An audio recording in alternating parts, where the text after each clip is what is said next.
can be logical to think that if you are ill or your baby's ill, that breastfeeding should be stopped temporarily perhaps. But the truth is that for nearly every illness, it's important that breastfeeding carries on.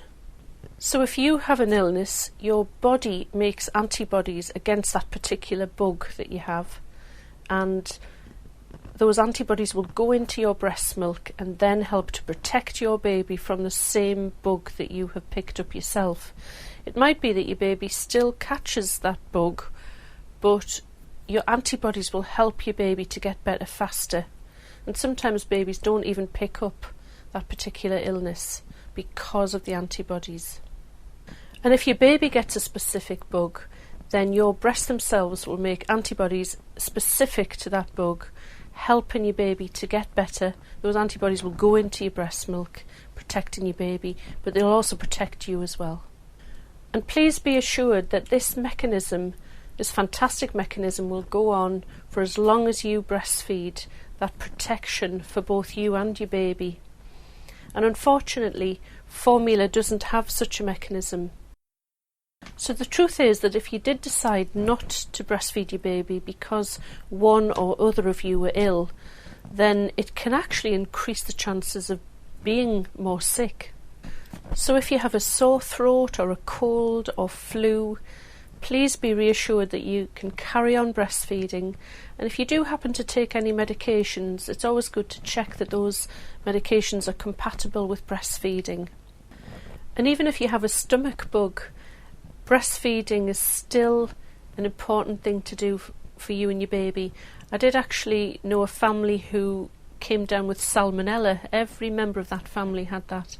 And the mum rang me up one day. I remember I was in a supermarket. She rang me up and I was having a chat to her over the phone and she was in a panic, asking about whether she should carry on breastfeeding. And it was important that she should. And her baby did get a tiny bit of diarrhoea but was totally well, and all of the other family members were not so well. So it was important for that family that she carried on breastfeeding, and that would be the case for most episodes of food poisoning. If, however, the food poisoning progressed to something like septicemia, it could be temporarily necessary to stop breastfeeding just for a short time, depending on the medications that were given. And if you did find yourself in this situation, it would be important to prevent your baby getting ill by taking all the usual preventative measures, washing your hands, avoiding coughing or sneezing on your baby, and such like.